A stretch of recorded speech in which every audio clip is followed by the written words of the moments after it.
시편 16편 1절부터 11절 말씀입니다.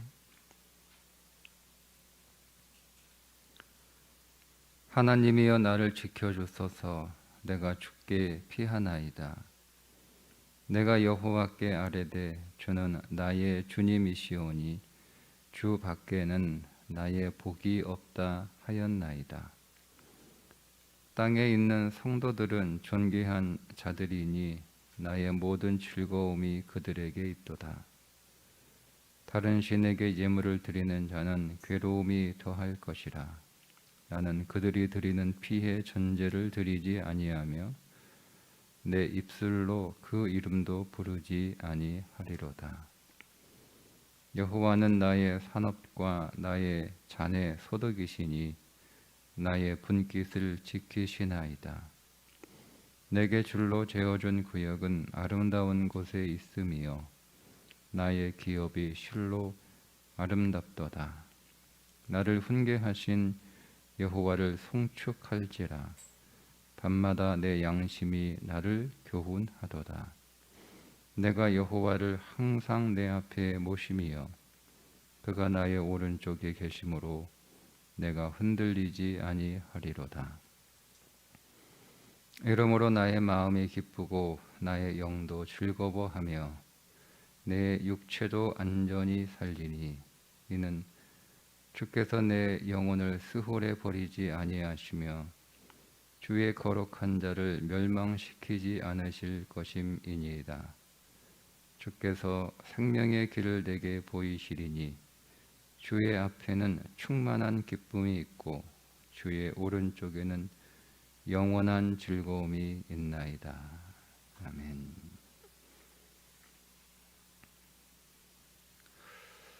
아, 16편은 다윗의 시인데 그가 이 시를 짓게 된 상황을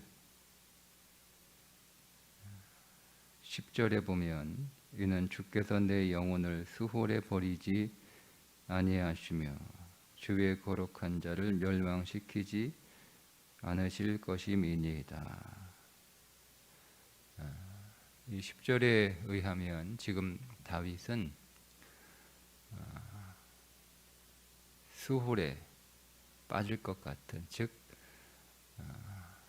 죽음이 곧 임박한, 그래서 멸망하게 될 것 같은, 그냥 죽을 것 같은 상황에서 이 시를 썼다고 우리가 보면 되겠어요.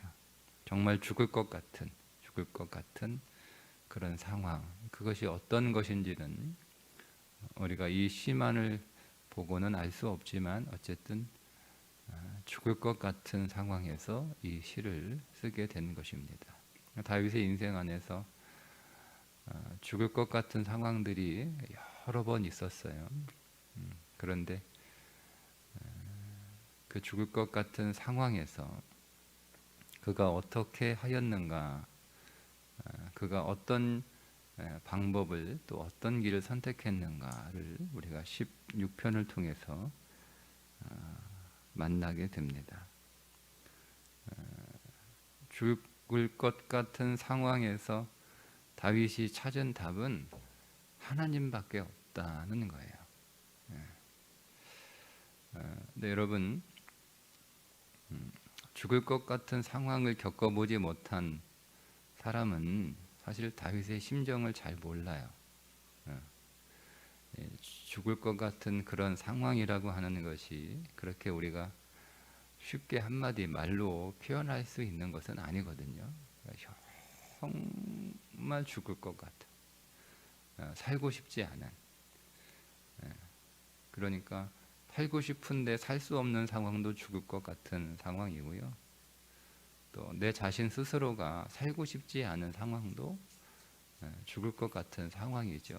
차라리 죽음이 더 나은, 사는 것보다 죽는 게 더 나은 것 같은 상황, 이런 것들은 사실 그것을 겪어보지 못한 사람들은 그것이 얼마나 고통스러운지 잘 알지 못합니다.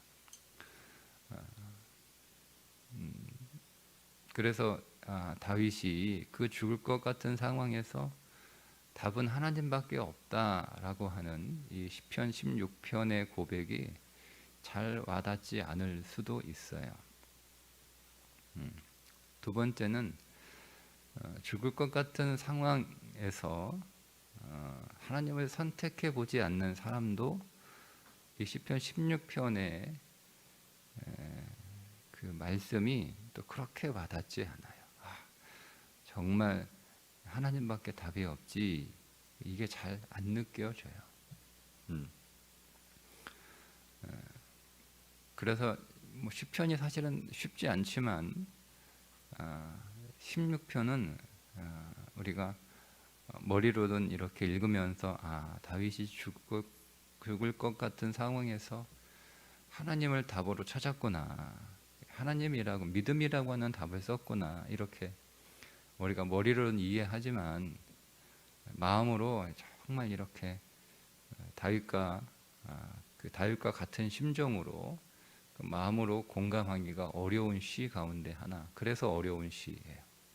그러니까 여러분, 성경이 이게 무슨 뜻인지 잘 모르겠다, 해석이 안 돼서 어려운 것도 있지만요, 정말 어려운 게 어떤 거냐면 공감이 안 되는 거예요. 성경에 나오는 많은 믿음의 사람들, 그 사람들의 심정과 내 심정이 서로 통하지 않은 게, 그게 성경이 진짜 어려운 거예요.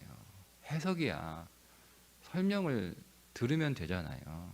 우리가 성경에 나오는 어떤 상황들을 잘 몰라서 성경 말씀이 어려울 때는 이런 상황에서 이런 사건이, 이런 내용이 쓰여진 것이다, 이렇게 설명을 들으면 성경이 조금 입체적으로 읽혀지니까 쉽게 이해가 될 수 있고, 단어가 그게 어떤 의미인지 우리가 번역은 해놨지만 사실 우리가 쓰는 그 단어의 개념과 성경에 쓰는 단어의 개념이 다르거든요. 오늘도 복이라고 하는 단어가 나왔는데, 이 복이라고 하는 단어가 바라크라고 하는 일반적인 복이라는 단어를 쓰지 않아요. 다른 단어예요. 그래서 그런 경우에는 설명을 해주면 돼요. 이거는 우리가 생각하는 그런 일반적인 복이 아니라 또 다른 차원의 복이다라는 것을 설명해 주면 되는 거예요. 그러니까 우리가 이렇게 살림살이 뭐 이런 복이 아니에요. 이런 복이 아니에요. 그러니까 우리가 뭐 일이 형통하게 되고, 또 내가 원하는 것을 얻고, 내가 많이 소유하고, 그런 복이 아니라 존재 자체가 풍성해지는 거예요. 내 존재 자체가. 그러니까 어떤 물건이 있어서 내가 편안하다, 그러니까 돈이 있어서 내가 편안하다, 이런 건 바라크라고 하는 단어를 쓰는데요, 그냥 그런 게 없어도 내 존재 자체가 편안하다라고 할 때는 다른 단어를 써요. 그렇게 설명을 해주면 되는 거예요. 그죠? 네. 그런데 성경은 진짜 어려운 게 뭐냐면 공감이 안 되는 거예요. 공감이. 머리로는 다 이해가 돼요. 배경도 이해가 되고, 단어마다 그 개념이 이해가 되고, 그래서 무엇을 말하는지도 잘 알겠어요. 그런데 성경이 진짜 어려운 건 이 성경에서 전하고자 하는, 혹은 사람의 어떤 고백이나 어떤 사건이나 거기에 대한 어떤 교훈들이, 이게 공감이 돼야 되는데 이게 전혀 공감이 안 되면 그게 정말 어려운 거예요. 여러분, 그래서 우리가 성경을 읽으면서 기도해야 되는 것, 정말 기도해야 돼요. 하나님, 뭐 뜻을 잘 모르겠어요, 뭐 무슨 의미인지 잘 모르겠어요. 여러분, 우리가 이것을 기도해야 되지만 그거보다 우리는 더 한 단계 올라가려면 하나님, 이 말씀이 정말 내 심정에서 그렇게 읽혀질 수 있도록. 그래서 여러분, 성경은 3번 읽습니다. 3번. 첫째, 성경은 입으로 읽습니다. 이 율법책을 입에서 떠나지 말게 하며. 그러니까 성경은 입으로 읽는 거예요. 첫 번째 읽어요. 두 번째는 마음으로 읽습니다. 두 번째는 그 성경을 묵상하라고죠. 그리고 세 번째, 몸으로 읽어야 되는 거예요. 지켜 행하라. 대부분 성경을 입으로 읽는 수준에서 끝납니다. 입으로 읽는 거예요. 거기서 끝나요. 대부분. 마음으로 그 성경을 읽는 단계로 넘어가는 사람들은 그렇게 많지 않은 것 같아요. 뭐 그건 제 생각이긴 하지만 이렇게 보면 성경을, 왜냐하면 저 자신조차도 성경을 이렇게 입으로는 읽지만 오늘 이 16편도 또 이게 참 마음으로 읽는다는 게 정말 우리가 언제 죽을 것 같은 상황을 한번 겪어봤는가. 그 상황에서 하나님을 답으로 쓴다라고 하는 것이 나는 그런 경험이 있는가. 저는 있거든요. 그래서 제가 다윗의 이 심정을 뭐 다는 모르지만 뭐 알겠어요. 하나님을 답으로 쓴다는 게 정말 어떤 건지. 그리고 다윗이 마지막에 하나님을 답으로 썼더니 자기 마음 안에 기쁨이 넘친다. 9절이잖아요. 이러므로 그렇게 했더니 이러므로 나의 마음이 기쁘고 나의 영도 즐거워하여 내 육체도 안전히 살리니. 저는 이 말씀이 무슨 의미인지 어떤 건지 알겠어요. 제가 왜 이 말씀을 자꾸 드리냐면 16편을 우리가 읽으면서 다윗처럼 하나님이 답이야, 믿음이 답이야, 그 얘기거든요. 쉽게 얘기하면. 왜냐하면 1절에 보니까 하나님이여 나를 지켜주소서 내가 죽게 피하나이다. 지금 곧 죽을 것 같고 곧 망할 것 같은 상황인데 다윗이 선택한 답은 하나님이에요. 죽게 피한다라고 하는 이 말씀은 하나님의 울타리 안으로 들어간다, 이런 뜻이거든요. 그대로 직역을 하면 울타리 안으로 들어가요. 왜냐하면 이 다윗은 양치기잖아요. 과거에 양을 쳤던 양치기 때문에 양들을 울타리 안으로 집어넣는다라고 하는 것이 어떤 의미인지 잘 알고 있는 사람이에요. 그래서 그 표현을 쓴 거예요. 자기에게 익숙한, 자기가 잘 알고 있는, 자기가 경험했던. 그러니까 울타리 밖에 있을 때 양들은요, 위험의 요소가 많습니다. 그래서 뭐 어디에 빠지기도 하고 또 어디 가다가 떨어지기도 하고 또는 들짐승들의 먹이가 되기도 하고 여러 가지 위험 요소가 있어요. 근데 그런 위험 요소가 발생했을 때 할 수 있는 가장 좋은 조치는 그 양들을 다 울타리 안으로 집어넣는 거예요. 또 울타리 안에 딱 가둬놓으면 거기는 그야말로 안전한 거예요. 안전한 거예요. 거기는 뭐 잘 정돈되어 있으니까 뭐 다칠 위험도 없고 뭐 떨어질 위험도 없고 또 들짐승이 들어올 수 있는 위험도 없어요. 울타리 또 목자가 딱 지키고 있으니까. 그래서 다윗이 그렇게 표현을 한 거예요. 내가 하나님께로 피한다라고 하는 것이 그냥 단순히 하나님 도와주세요 뭐 이렇게 말하는 정도의 수준이 아니라 자기의 삶을 하나님의 울타리 안으로 옮겨 놓는 거예요. 자, 그렇게 옮겨 놓으니까 어떤 일이 벌어졌냐면 이런 일이 벌어집니다.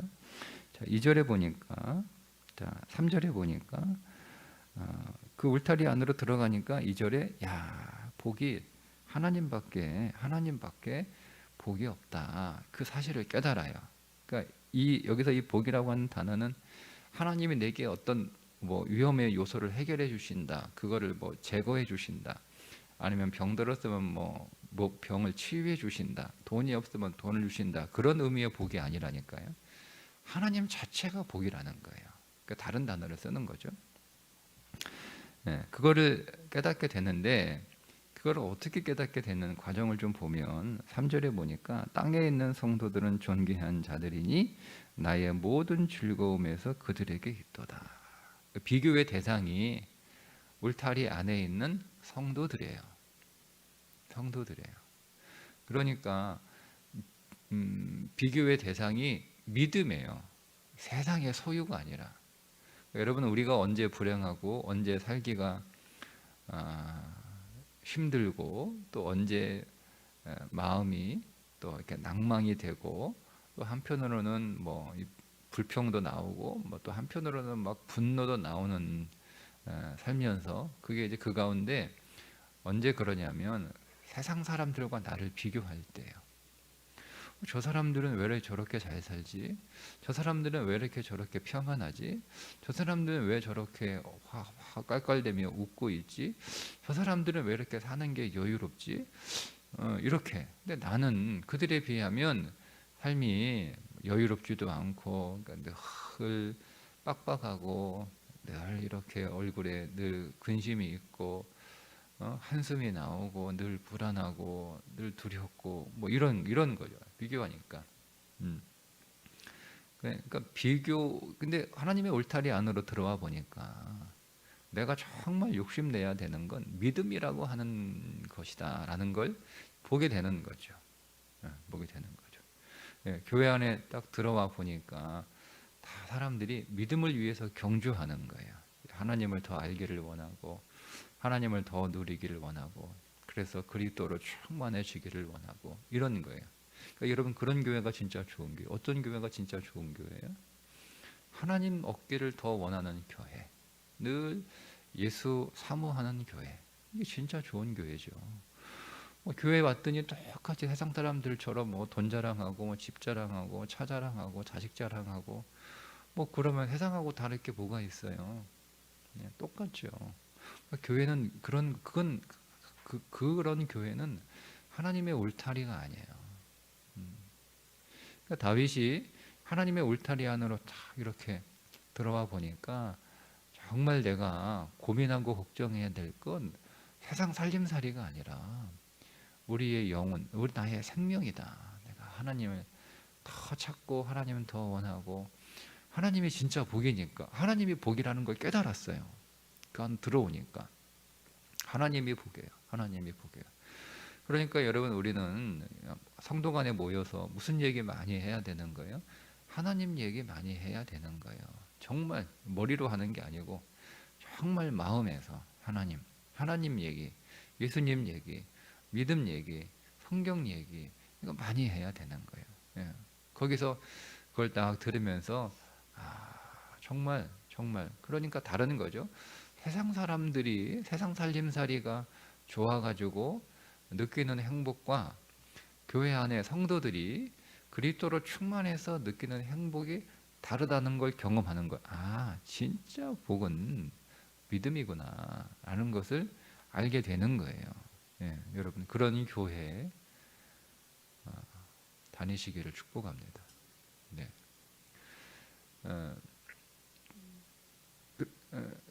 그러니까 이제 교회 안에서 믿음의 경주를 하는 거죠. 믿음의 경주를. 나도 저 사람이 그리스도로부터 얻는 평안과 행복과 기쁨을 더 누리고 싶다. 이렇게 되는 거예요. 두 번째 깨달음, 4절. 다른 신에게 예물을 드리는 자는 괴로움이 더할 것이라. 나는 그들이 드리는 피의 전제를 드리지 아니하며 내 입술로 그 이름도 부르지 아니하리로다. 여러분, 세상은 이렇게 보니까 그들이 행복이라고 얻은 것들은 어떤 것들이냐면 다른 사람의 피를 흘리게 해서 얻은 것들이라는 거죠. 그러니까 세상에 누리고 있는 그 모든 평안과 행복이라는 것은 결국 누군가 그 사람의 행복을 위해서 피를 흘리는 거예요. 그걸 깨달아요. 내가 세상에서 얻고자 하는 것들이, 그러니까 여러분, 하나님이 주시는 것들만이 생명인 게 뭐냐면 그게 생명이에요. 하나님이 주시는 것들만이. 하나님이 주시지 않고 내가 스스로 얻어서 취하는 것들은 누군가 그것 때문에 피를 흘리는 거죠. 그래서 생명이 아닌 거예요. 다른 거죠. 우리가 똑같은 음식을 먹는데 하나님이 주시는 음식은 그 음식이 내 식탁 위에 오르기까지 그 어떤 피 흘림도 없어요. 근데 세상에 주는 음식은 그 음식이 내 식탁에 올라오기 위해서 많은 희생이 있는 거예요. 많은 피 흘림이 있는 거예요. 그게 다른 거예요. 그러니까 이거를 모르고 먹을 때는 일단 내 입에 막 맛있고 내 배만 부르면 된다. 뭐 이렇게 생각하고 살았는데, 그래서 내 식탁 위에 먹을 게 별로 없고, 야, 나는 뭐 이렇게 능력이 없어가지고 늘 이렇게 맛있는 거 못 먹고 늘 맨날 라면만 먹고 뭐 이러고 있다. 이렇게 살아가다가 그동안 내가 먹었던 것이 내가 누군가의 피 흘림으로 인해서 얻어진 것들이네 라는 걸 깨닫게 되는 거죠. 참 양식은 하나님이 주시는 것이다. 하나님께서 내게 차려주시는 것이 생명의 양식이다 라고 하는 것을 깨닫게 됩니다. 그래서 결단하는 것. 나는 이제는 그게 우상숭배예요. 나는 일절 그 이름도 부르지 않겠다 라는 거예요. 하나님이 주시는 것 외에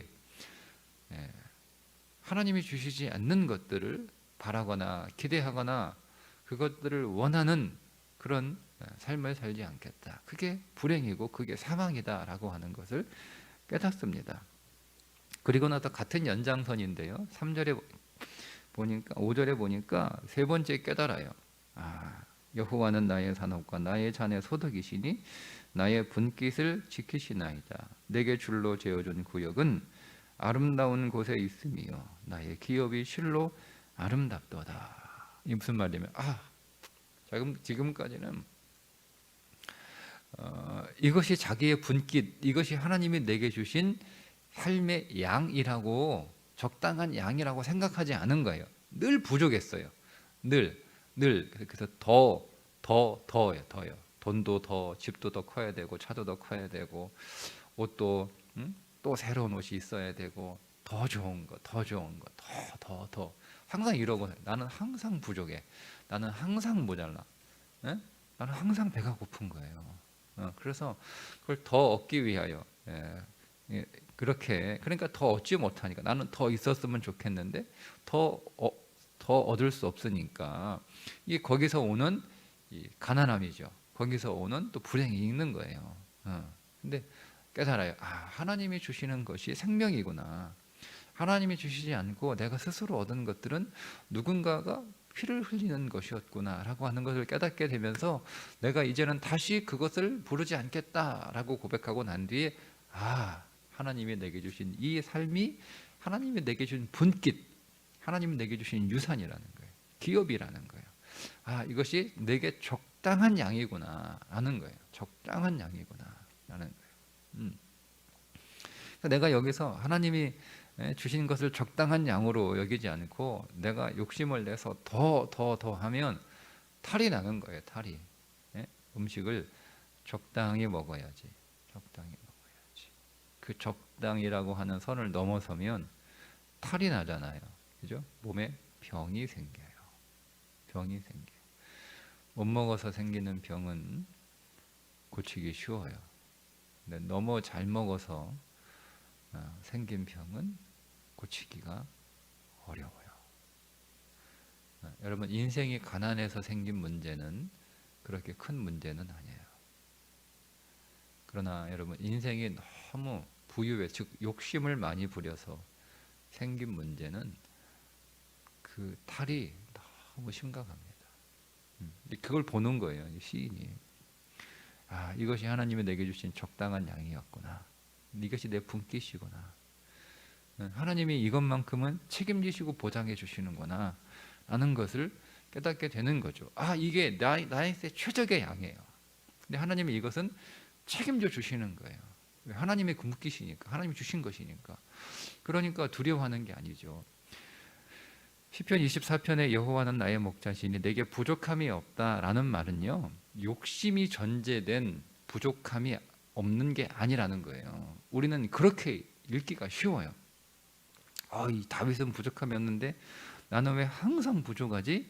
그 이유는 우리가 물어봐야 되는 거예요. 내 욕심이 전제되어 있는 건 아닌가? 그러니까 다윗의 그 나는 부족함이 없다 하는 고백은요, 하나님의 분깃이라는 믿음이 전제된 거예요. 이게 완전히 다르죠.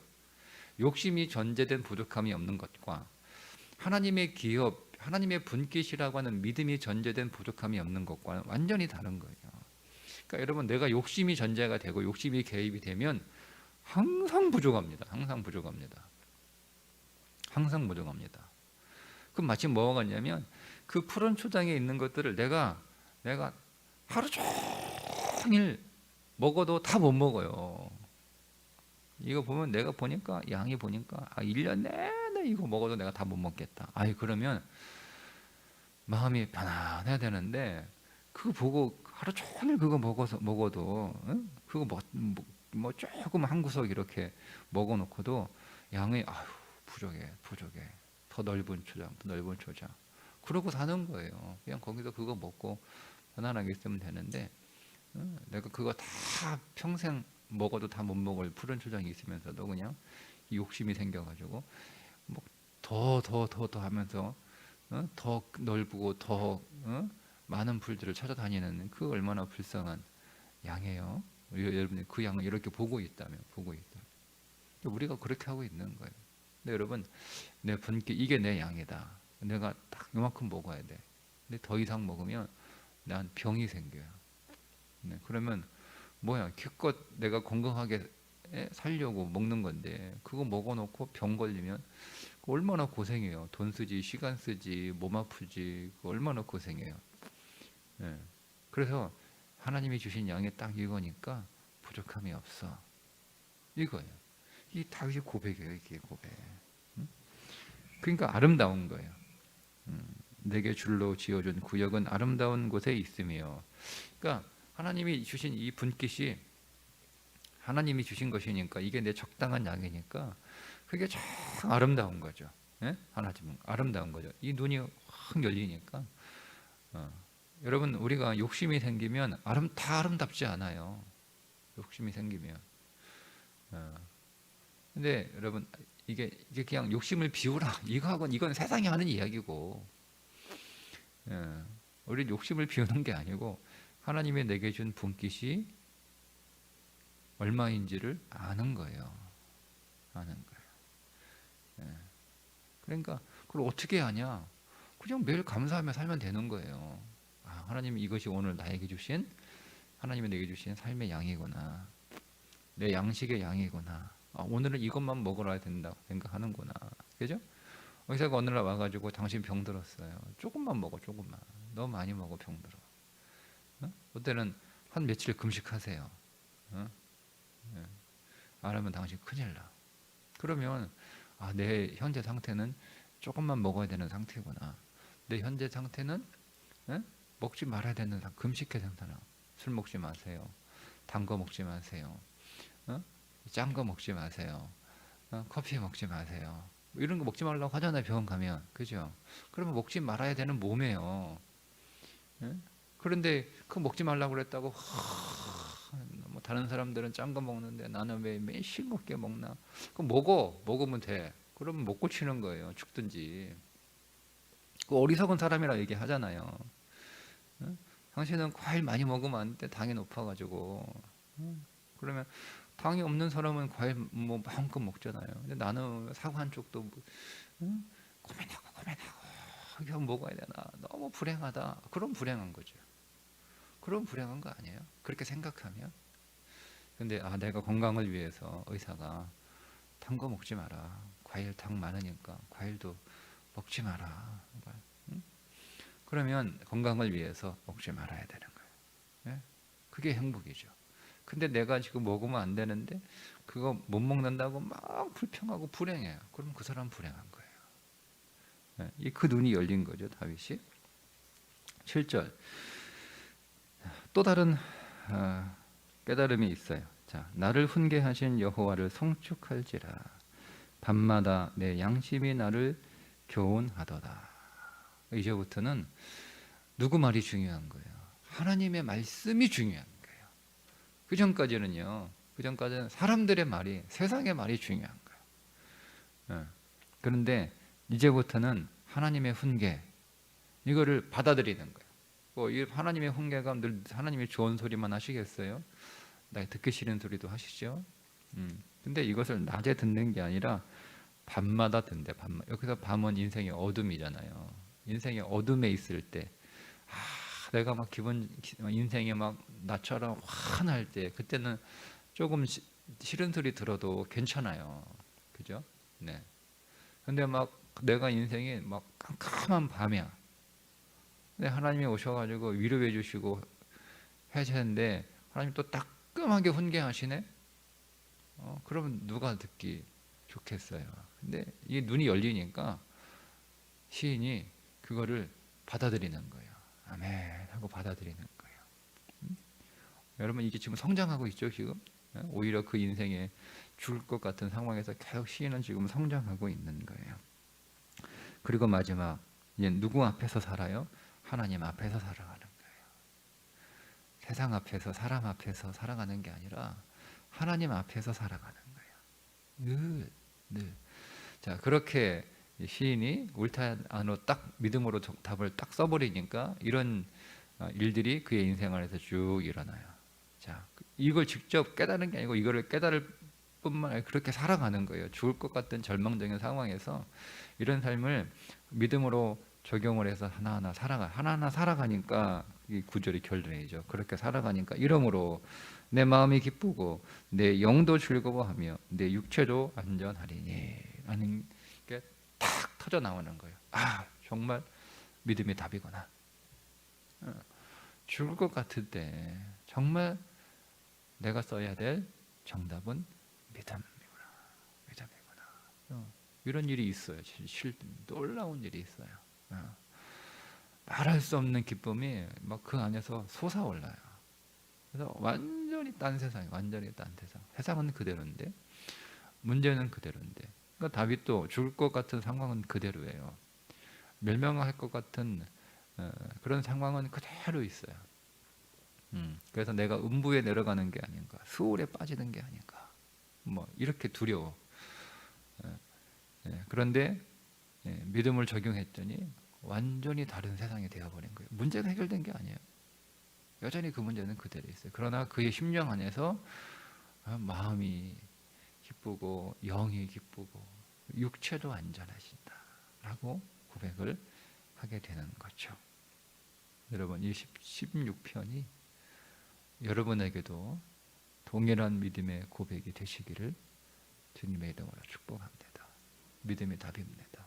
믿음을 답으로 쓰시기를 주님의 이름으로 축복합니다. 기도하겠습니다. 하나님, 오늘 우리의 인생에 캄캄한 어둠, 마치 지옥과 같고 멸망할 것 같은 상황이라 할지라도 주여 우리에게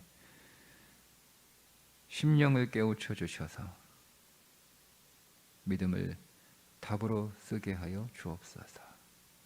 하나님 울타리 안으로 피하게 하시고 주의 크신 팔 안에 거하게 하여 주셔서 오직 주님을 복으로 발견하게 하시고 오직 나에게 복 주시는 하나님을 찬송함으로 내 영도 마음도 즐거워하는 기쁨이 회복되게 해 주옵소서. 예수님의 이름으로 기도드리옵나이다. 아멘.